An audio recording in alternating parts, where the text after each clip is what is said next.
So Monsters University came out on the 21st, but I was fortunate enough to see it on the 20th because the midnight showing was at 9 o'clock apparently. So that was cool. I felt like I got my own little showing because not many people knew about it.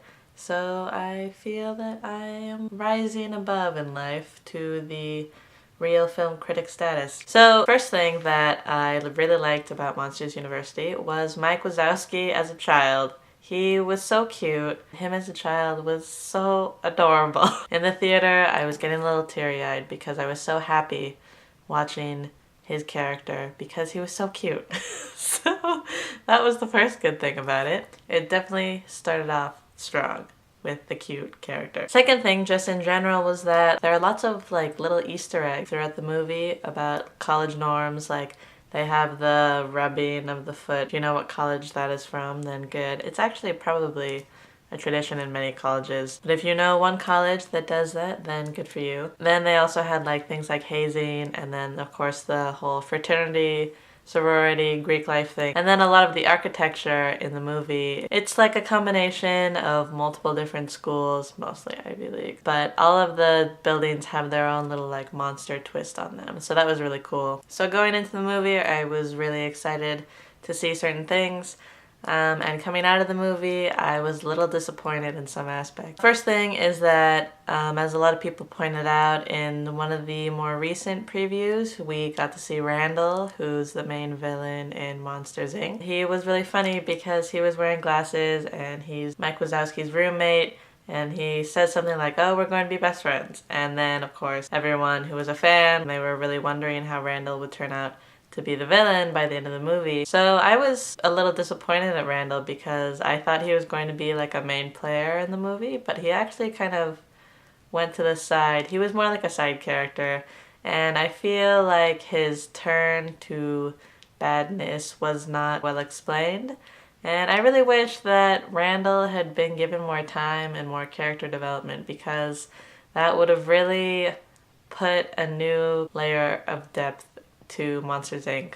But unfortunately, they didn't really play up on Randall that much, and that was really disappointing to me. Second thing that was a very prominent and general thing. First of all, it's really difficult, it seems, in most movies to go through a storyline that takes place over a very long period of time. So Monsters University takes place over the first school year, which, as I'm sure all students know, is very long. Before I say anything, I recognize the fact that it's very difficult to kind of cram a lot of content that's supposed to take place over a long period of time into a short movie. But I was generally disappointed by the pacing of the movie. It seemed that everything was kind of cut together and there weren't a lot of good transitions, so it didn't flow very well. It seemed like there were definitely a lot of montages. Aside from that, it was like every scene that took place was kind of an action-filled scene or just a scene for humor. Basically, it was just really fast-paced, and I think they should have slowed it down. Maybe cut out some of the humor scenes and put in one scene or two that was a little on the slower side to kind of vary the tempo of the whole movie instead of having it be on this high-frequency pacing level the whole time. I think for a good movie, you definitely want to vary the tone a lot.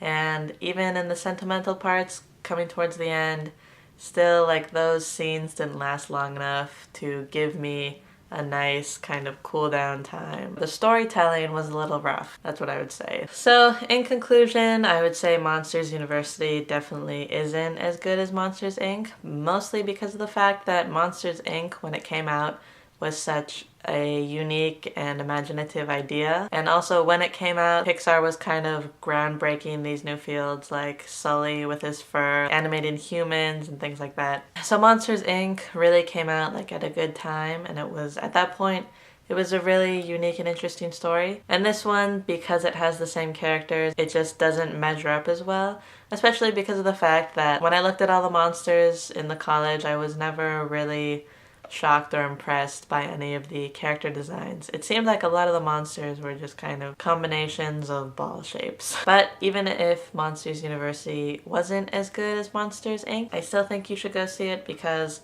I really enjoyed it, and any Pixar fan or Monsters, Inc. fan would enjoy it. I think the secret to enjoying it is really to kind of take it kind of as like an extra features on the DVD. I would think of it as you have an entire anime series that is really great, and then you have the OVA, or like the one movie to that anime series. So I would consider Monsters Inc. like the whole big thing, and then Monsters University just being like either like a special feature on the DVD or like the OVA to Monsters Inc.'s anime series.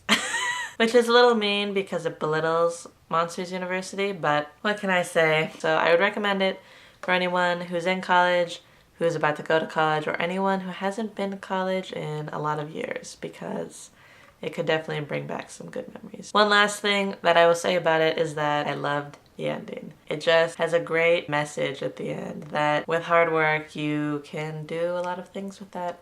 So I would recommend it. You should go see it. Monsters University.